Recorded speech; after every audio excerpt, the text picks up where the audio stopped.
On va changer de sujet. Nous n'avons que 2 minutes avant de marquer une pause et on va revenir pour nous étaler plus largement sur cette question, sur ce sujet. Ça concerne ces anciens cadres, plutôt pas anciens, ces cadres du ministère des Infrastructures et des Transports suspendus, et bien qui sont auditionnés. Je ne sais pas si l'audition est déjà finie, mais en tout cas, ce que je sais, c'est une audition qui est en cours.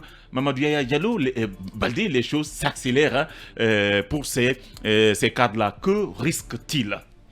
Alors, dans une administration, lorsqu'on est impliqué dans des cas de cette nature-là, il y a toute une procédure. Il y a d'abord la suspension. D'abord, ils sont suspendus parce que voilà, ils doivent être entendus. La justice doit faire son travail normalement.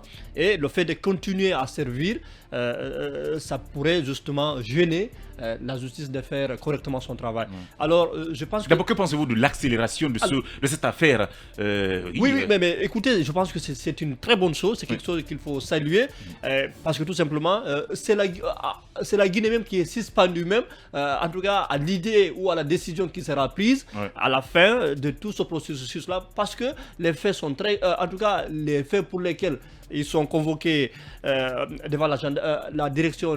oui, c'est la direction, oui. Voilà, la DCI, la direction centrale, la police judiciaire, de la gendarmerie nationale.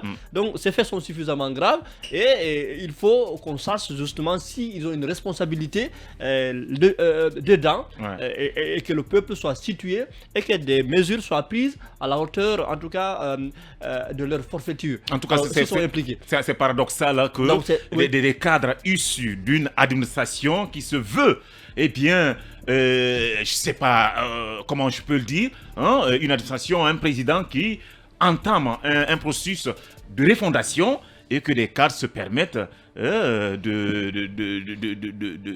souiller, s'il faut le dire comme ça, eh bien, l'envie de mettre un terme à ces corruptions et tout. Je pense que Mbani, on va revenir avec vous dans la deuxième partie de cette émission. Je vois que vous voulez vous exprimer là-dessus. On va observer une pause et on revient juste après. Dans Talk Politique, le sujet qui nous reste ici, c'est l'audition de ces 7 cadres du ministère des Infrastructures et des Transports suspendus par le Premier ministre, Dr Bernard Gomou. Eh bien, cette audition, selon notre envoyé spécial Abakar Sidiki Kamara, l'audition se poursuit toujours du côté de la direction centrale des investigations judiciaires de la gendarmerie. Eh bien, que risquent ces cadres? On en parle dans cette émission. Je vais à présent me tourner vers vous, Mbani Sidibé. Et tout d'abord, hein, qu'est-ce que cela vous inspire hein? Juste après la suspension, eh bien directement, on entame cette audition. On ne sait pas où ça va se terminer. Est-ce qu'ils vont finir par se rendre à la CRIEF ou ça va se limiter juste à la direction centrale de la police judiciaire, des investigations judiciaires? Oui, c'est une patate chaude dans les mains des autorités de la junte parce que c'est la justice qui gère, c'est pas les autorités. Non, Aliou, je sais pas pourquoi tu veux me faire l'avocat du diable. J'assume tous mes propos. Quand j'ai dit que c'est une patate chaude, c'est intervenu à un moment donné quand même. Les autorités de la junte militaire, à la tête colonel Doumbouya, est engagé à lutter quand même contre l'impunité avec tout ce qui se passe du côté de la CRIEF. Les gens sont suspendus. Si c'est votre administration qui, en tout cas, est plongée dans une histoire comme ça, une partie, c'est gênant. C'est gênant, mais c'est une partie. C'est la face cachée de l'iceberg. Voilà, c'est une partie. Ce qui est surtout écœurant dans cette affaire, c'est que quand même on a écouté l'audio et c'est intervenu à un moment donné aussi. On a écouté ce ministre Yaya Sow qui est plusieurs fois d'ailleurs intervenu dans Mirador, qui a quand même annoncé beaucoup de chantiers. N'oubliez pas qu'il a annoncé en tout cas la réhabilitation des routes de Conakry. Je veux parler des 5 communes, mais aussi d'Oubrika, Koya. Vous avez cette histoire de curage des caniveaux. Et si les citoyens entendent cette affaire comme ça et que les travaux sont là en train de traîner, vous voyez un peu l'image que cela renvoie. On n'est pas en train de parler des centaines de millions. On parle de plus de 10 milliards que des cadres se réunissent dans un bureau en train de se distribuer comme si c'était un héritage qu'on était en train de se distribuer. Aujourd'hui, nous invitons Et d'ailleurs, c'est le souhait de beaucoup de citoyens. La justice à faire la lumière sur cette affaire.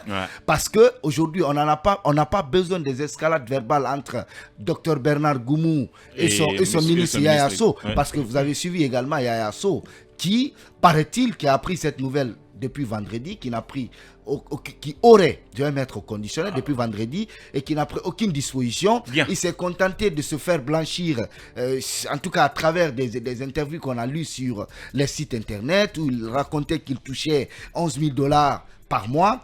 Dans l'un ou l'autre, dans l'audio, il est incriminé. Bien. Parce que mais il n'y était pas. Même s'il n'y était pas, mais quand même, il est le premier responsable de l'instruction. Sa part de marché lui a été attribuée. On a même entendu des gens dire dans l'audio, ceux qui ne sont pas là ne gagneront rien. Malheureusement. Donc, bien, comme vous l'avez dit, mais c'est bien, voilà. Que cela intervient à un moment où on parle de refondation, où on a un CRIEF et déjà les choses, le processus est déjà enclenché, ils sont en audition. Absolument. Là-dessus, il faut le dire. Le fait en tout cas d'accélérer la procédure, c'est une très bonne chose parce que ça constitue un peu une démarcation du pouvoir du CNRD par rapport à celui que nous avions connu sous Alpha Condé. Donc voilà, mais il ne faudrait pas après qu'on classe ce dossier-là, sans suite, il ne faudrait pas aussi que les victimes soient condamnées. Exactement. Si les têtes doivent tomber, que les têtes tombent. Qu'elles tombent. Qu'elles tombent. Alors, Diawara, cela intervient à un moment où le ministre de la Justice nous annonce une liste de combien de le cadre des anciens cadres qui doivent en principe faire objet d'enquête. L'ancien chef d'État. C'est paradoxal. Hein? D'accord, bien, je dis que c'est la justice ici qui a du pain sur la planche. L'appareil judiciaire, il ne faut pas coller tout au CNRD. Le CNRD, nous savons, Mamadi Doumbouya représente l'exécutif. Il faut nettement le séparer de cette histoire de justice. On ne peut pas tout ramener à Mamadi Doumbouya. On ne peut pas dire qu'il a sa main mais partout. s'il aujourd'hui n'est pas dessus, il va être forcément déçu. Eh bien qu'il nomme des personnes, il se sent trahi. Il va forcément se sentir trahi aujourd'hui. Hein? Même si on ne peut pas lier. On ne peut pas non plus cracher sur l'appareil, sur la justice guinéenne. La justice, pour preuve, la justice est en train de travailler, la procédure est respectée. Mais comment comprenez-vous aujourd'hui, même si ce n'est pas encore avéré, qu'il y a eu vraiment de corruption, de détournement et tout, lorsque vous avez écouté, je ne sais pas si vous avez écouté l'audio, qu'est-ce que ça vous fait que des cadres se mettent à se partager des butins pendant ce temps? Nos routes sont défoncées et les gens souffrent dans des embouteillages. Oui, ça c'est une réalité palpable. Mais ce qu'il faut signaler à ce niveau, c'est que c'est l'attribution du marché public qu'il faut revoir. Il ne faut pas que les gens, désormais, se retrouvent dans un bureau pour faire le partage du butin, comme vous venez de le dire. Il faut revoir les conditions d'attribution du marché public. Ça ne se passe pas comme ça entre les quatre murs, entre des personnes, des cadres d'un département. Il faut justement respecter la procédure d'attribution du marché public. C'est très important. Voilà. Alors, Mbani, rapidement, est-ce qu'à partir de là, on ne devrait pas lancer un processus d'audit de tous ces départements ministériels? Vu la gravité des choses, il faudrait que des ministres, que chacun fasse un compte rendu, qu'on sache, où en sommes-nous avec ça. C'est là où le bas blesse, parce que je disais tout à l'heure en off que très dommage pour le CNRD, parce que aujourd'hui, ça veut dire aujourd'hui qu'il faut c'est une déception pour le ministre, pour le président. Toute l'administration guinéenne, parce que ce n'est pas le seul cas. On entend également d'autres informations qui ne sont pas encore confirmées. Et l'autre malheur pour ce CNRD, vous avez suivi, je rappelle dans cette émission, l'ancien protocole de l'ancien régime déçu. Je veux parler de Senkoum, qui est intervenu chez nos confrères de Goma, où en tout cas, il a tiré à boulet rouge sur l'administration. C'est sur l'administration Doumbouya. Donc ça veut dire aujourd'hui, il est allé jusqu'à dire que ces gens sont en train de nous vendre de l'illusion, qui ne sont pas eux aussi, qui ne sont pas eux aussi, qui sont en train de pomper des milliards. Et si quelques jours après les déclarations de Senkoum à la présidence, moi je ne veux pas dire forcément que je crois à tout ce qu'il dit, mais si après, c'était le jeudi dernier, et que nous attendions une affaire de présumé détournement, ce n'est pas des centaines de millions, je le rappelle, c'est plus de 10 milliards. Donc ça veut dire que ça donne à réfléchir. Votre question, elle est légitime, à savoir d'auditer toute l'administration guinéenne.